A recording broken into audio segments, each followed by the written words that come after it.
The term Sarvodaya is a compound that Mahatma Gandhi created from two Sanskrit roots, Sarva, meaning all, and Udaya, meaning uplift. Sarvodaya means welfare of all, advancement of all, universal dawn.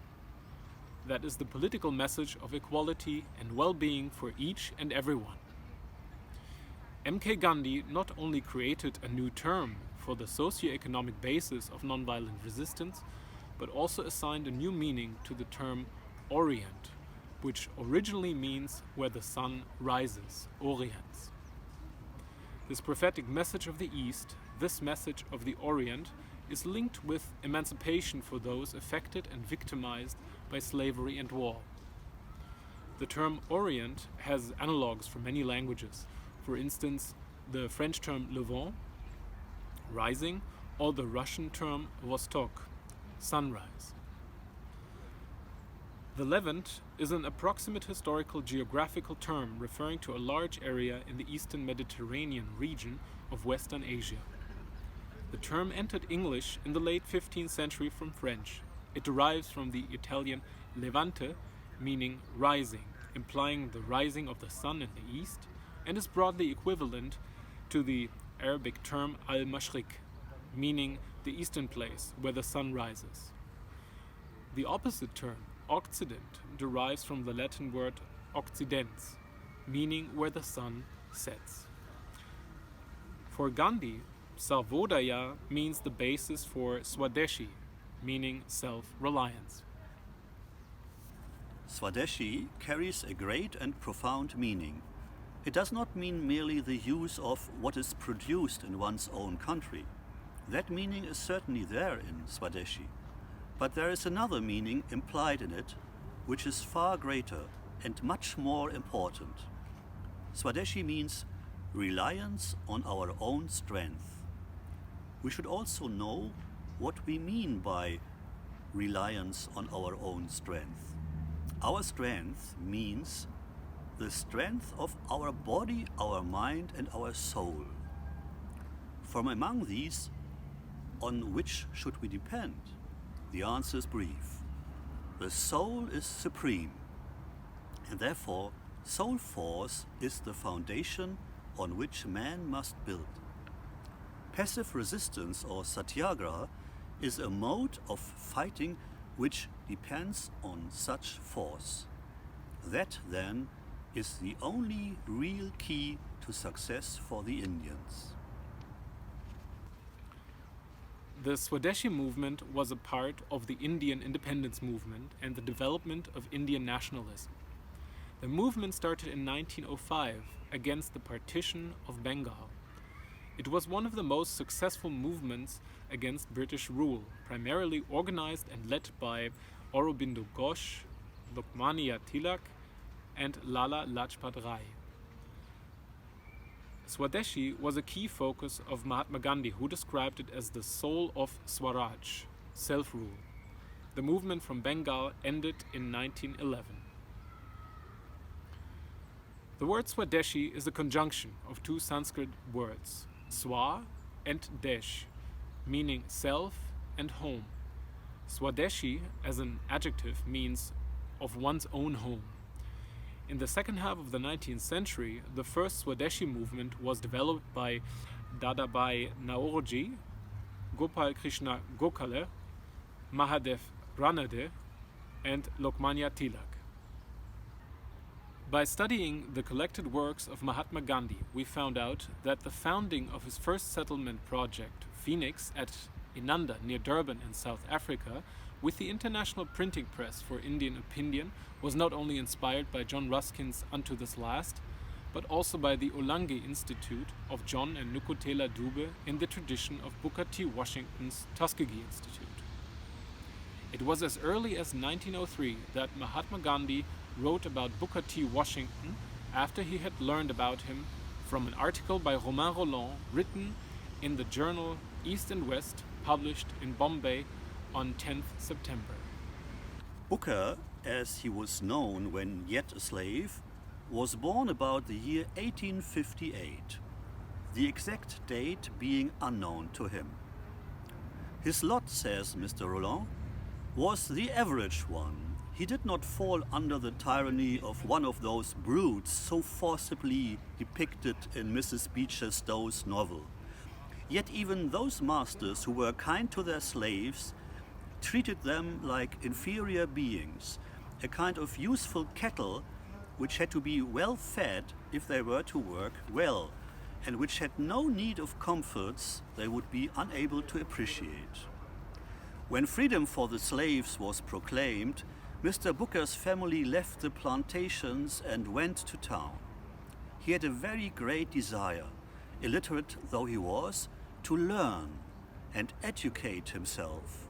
He therefore set about learning the rudiments of the English language and attended a night school.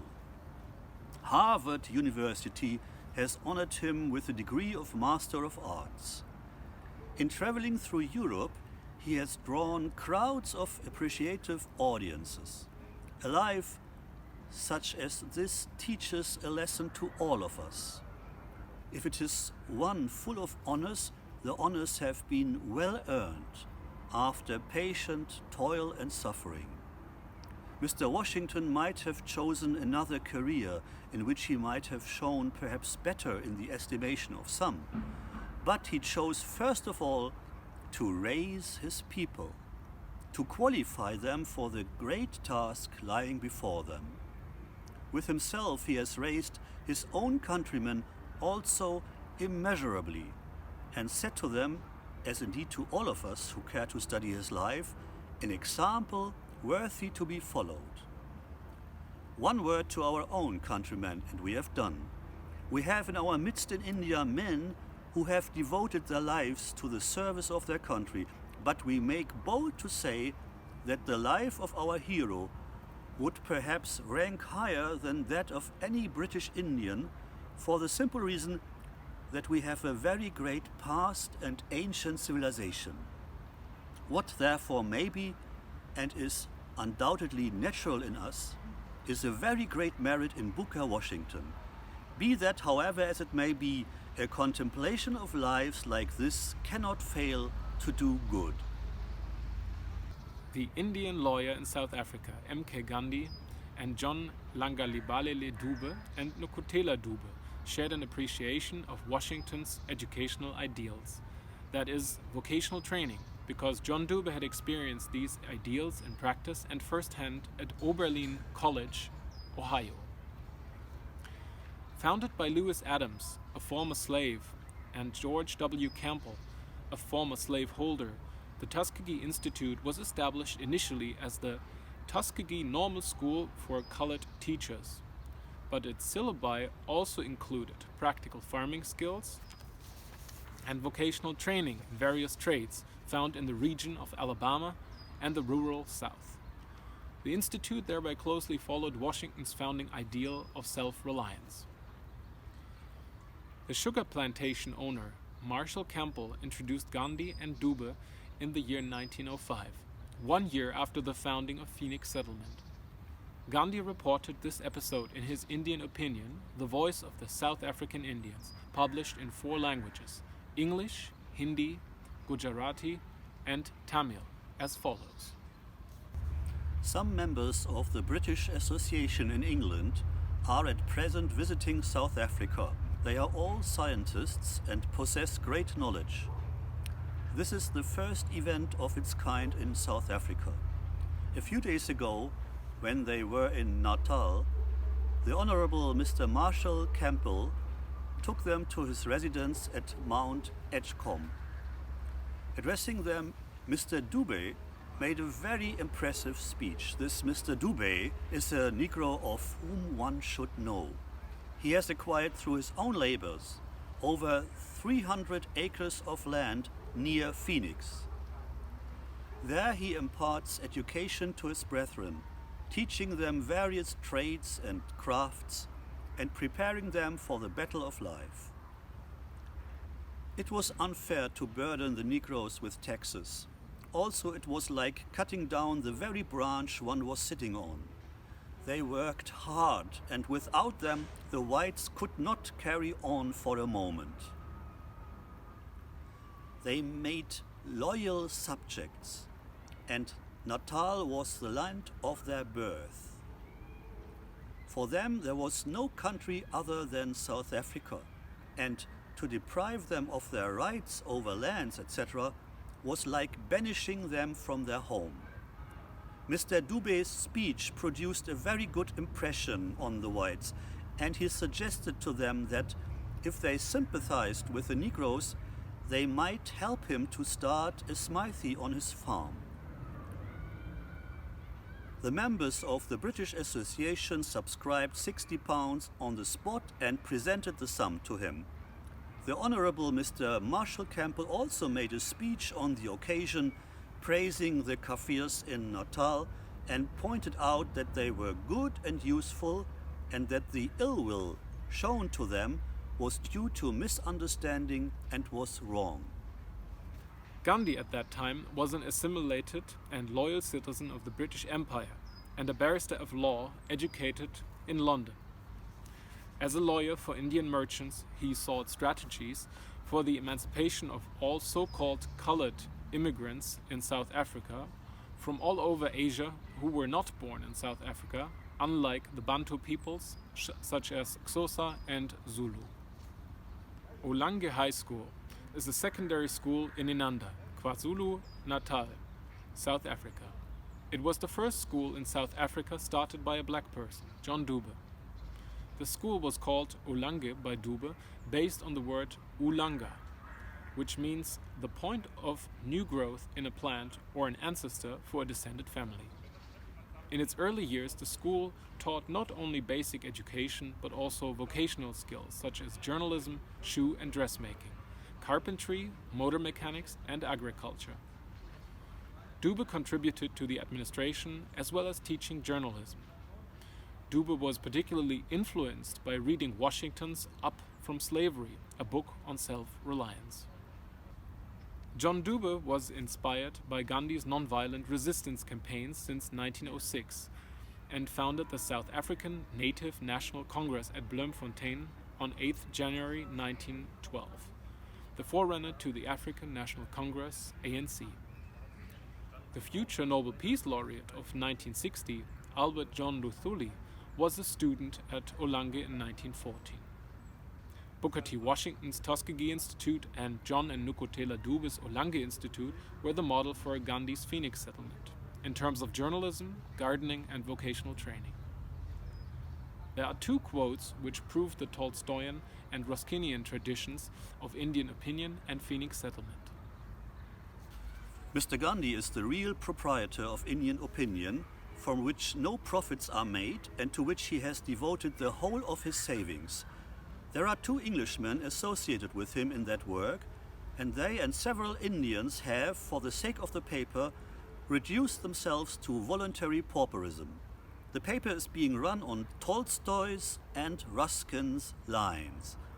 Its publicly declared mission is to bring the two communities together and become an educative medium for the Indian community.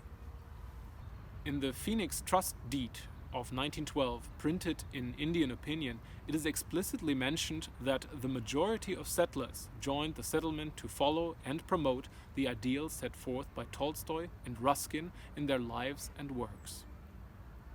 In the year 1908, as basic information of his compatriots, Gandhi published a 9-part Gujarati paraphrase of John Ruskin's Unto This Last, 4 essays on the principles of political economy. He gave this paraphrase the new name of his new concept, Sarvodaya. These 9 parts were later translated into English. We now quote Gandhi in his own words from his preface and his conclusion. People in the West generally hold that it is man's duty to promote the happiness, prosperity, that is, of the greatest number. Happiness is taken to mean material happiness exclusively, that is, economic prosperity. If, in the pursuit of this happiness, moral laws are violated, it does not matter much. Again, as the object is the happiness of the greatest number, people in the West do not believe it to be wrong if it is secured at the cost of the minority. The consequences of this attitude are in evidence in Western countries. The exclusive quest for the physical and material happiness of the majority has no sanction in divine law. In fact, some thoughtful persons in the West have pointed out that it is contrary to divine law to pursue happiness in violation of moral principles. The late John Ruskin was foremost among these. He was an Englishman of great learning. He has written numerous books on art and crafts. He has also written a great deal on ethical questions. One of these books, a small one, Ruskin himself believed to be his best. It is read widely wherever English is spoken. In the book, he has effectively countered these arguments and shown that the well-being of the people at large consists in conforming to the moral law. We in India are much given nowadays to imitation of the West. We do grant that it is necessary to imitate the West in certain respects.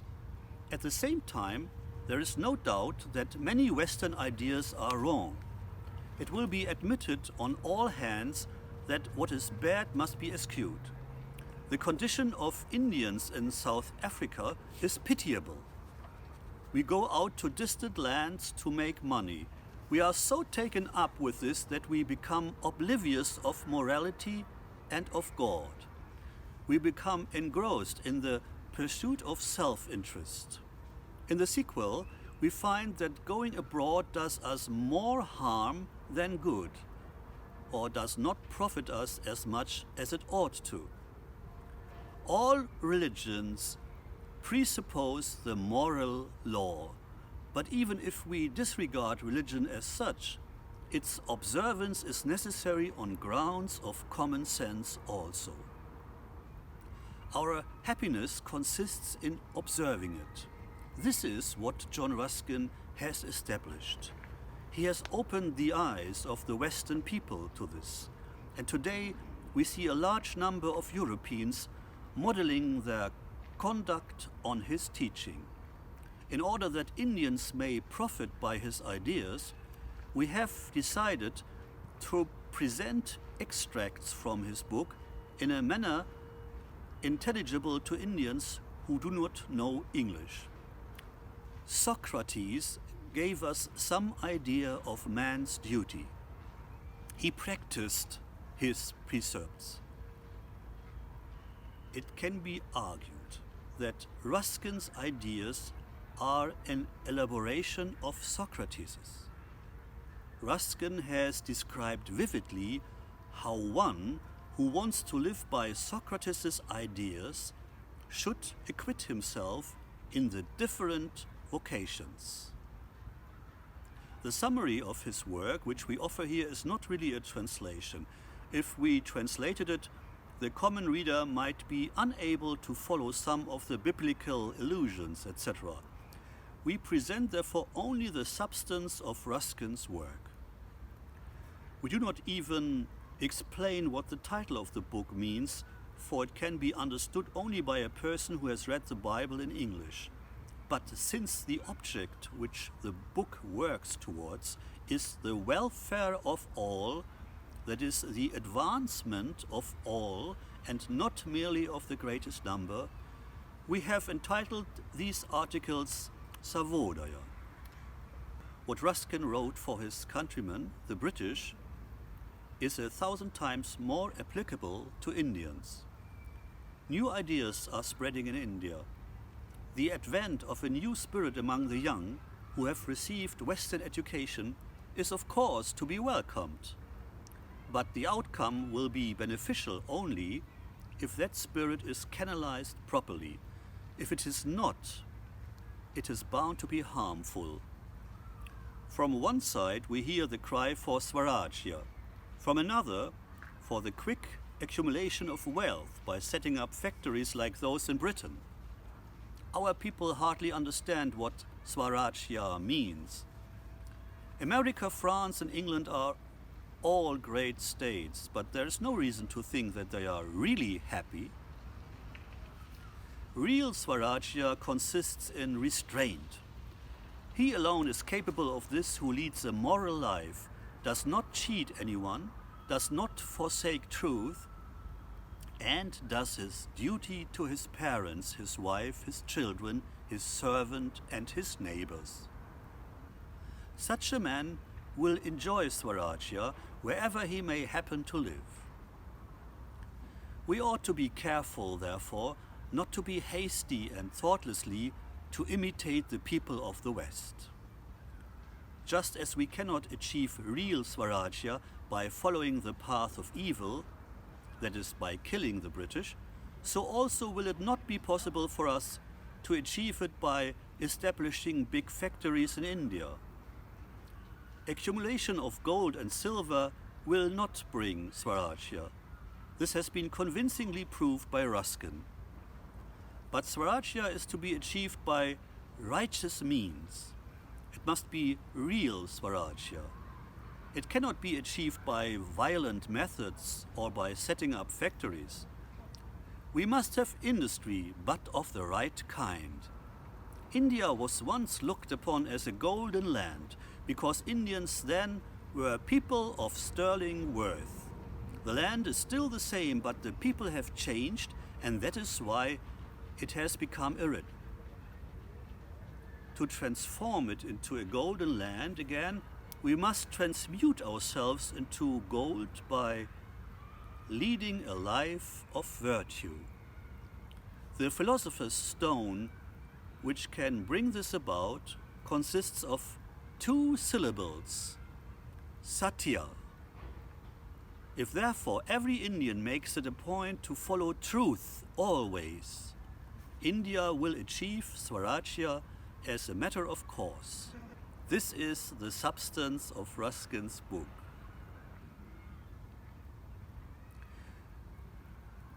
We can find the doctrine of Satyagraha in the writings of Ruskin and Thoreau.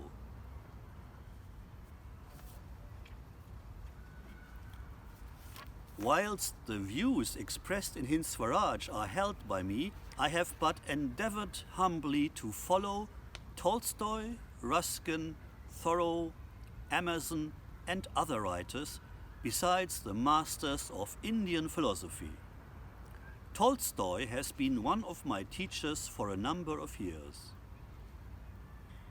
In the 1920s, when Gandhi created the movement of the spinning wheel, charkha, for homespun cotton yarn, khadi, before the concept Sarvodaya had been woven into an all-embracing constructive program with the support of the Kumarappas and Vinoba Bhave, Gandhi recollected Bondarev and Tolstoy's concept of bread labor in detail and compared bread labor with the ancient Indian notion of sacrifice, yajna.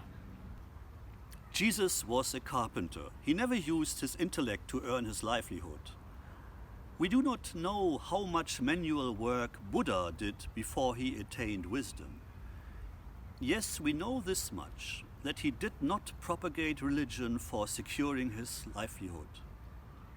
He lived on charity that could not militate against the duty of labor.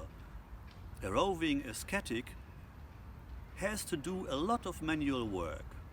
Now to come to Tolstoy. What his wife has said is true, but it is not the whole truth. After the change in his outlook, Tolstoy never took for himself the income from his books. Although he had property worth millions, he lived like a guest in his own house. After the attainment of wisdom, he worked 8 hours a day and earned his wages. Sometimes he worked in the field, and sometimes he made shoes at home. Although he did not earn much by doing such work, still he earned enough to feed himself. Tolstoy strove hard to practice what he preached. This was characteristic of him. The sum and substance of all this discussion is that the duty which the ancients observed themselves and which the majority in the world discharges even today, has been presented to the world in an explicit manner by him. In fact, this doctrine was not Tolstoy's original idea. It was thought of by a great Russian writer by name Bondarev. Tolstoy endorsed it and proclaimed it to the world. The ashram holds that every man and woman must work in order to live. This principle came home to me upon reading one of Tolstoy's essays. Referring to the Russian writer Bondarev, Tolstoy observes that his discovery of the vital importance of bread labor is one of the most remarkable discoveries of modern times. The idea is that every healthy individual must labor enough for his food, and his intellectual faculties must be exercised not in order to obtain a living or amass a fortune, but only in the service of mankind. If this principle is observed everywhere, all men would be equal, none would starve, and the world would be saved from many a sin. It is possible that this golden rule will never be observed by the whole world. Millions observe it in spite of themselves without understanding it. But their mind is working in a contrary direction, so that they are unhappy themselves, and their labor is not as fruitful as it should be. This state of things serves as an incentive to those who understand and seek to practice the rule. By rendering a willing obedience to it, they enjoy good health as well as perfect peace and develop their capacity for service. Tolstoy made a deep impression on my mind, and even in South Africa I began to observe the rule to the best of my ability. And ever since the ashram was founded, bread labor has been perhaps its most characteristic feature. In my opinion, the same principle has been set forth in the 3rd chapter of the Gita.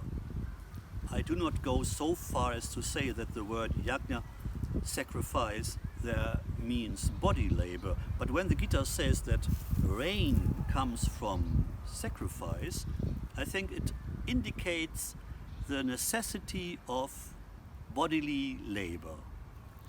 The residue of sacrifice is the bread that we have won in the sweat of our brow. Laboring enough for one's food has been classed in the Gita as a yajna. Whoever eats more than is enough for sustaining the body is a thief, for most of us hardly perform labor enough to maintain themselves.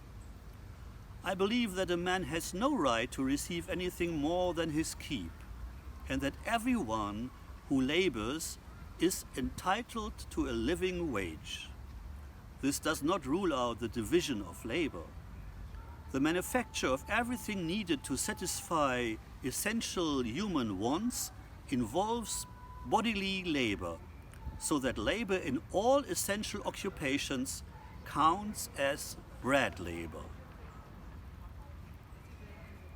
In an institution where body labor plays a prominent part, there are few servants. Drawing water, splitting firewood, cleaning and filling lamps with oil, sanitary service, sweeping the roads and houses, washing one's clothes, cooking, all these tasks must always be performed. Besides this, there are various activities carried on in the ashram as a result of and in order to help fulfillment of the observances, such as agriculture, dairying, weaving, carpentry, tanning and the like, which must be attended to by many members of the ashram. All these activities may be deemed sufficient for keeping the observance of bread labor, but another essential feature of yajna, sacrifice, is the idea of serving others, and the ashram will perhaps be found wanting from this latter standpoint. The ashram ideal is to live to serve, In such an institution, there is no room for idleness or shirking duty, and everything should be done with right goodwill. If this were actually the case, the ashram ministry would be more fruitful than it is. But we are still very far from such a happy condition. Therefore, although in a sense every activity in the ashram is of the nature of yajna, it is compulsory for all to spin for at least 1 hour in the name of God, incarnated as the poor, Daridra Narayana. During these hard times of a global pandemic, because of the lethal virus, we should honor the social worker Mahatma Gandhi, who cared for his fellow citizens during a plague epidemic. Let us finally share the lesson he drew from his experience. During a plague epidemic, the physician must not run away from his task, but instead attend to the patients, even at the risk of infection. The priest must lead people from error to truth, even if they should kill him for it. The lawyer must ensure, even at the cost of his life, that justice prevails.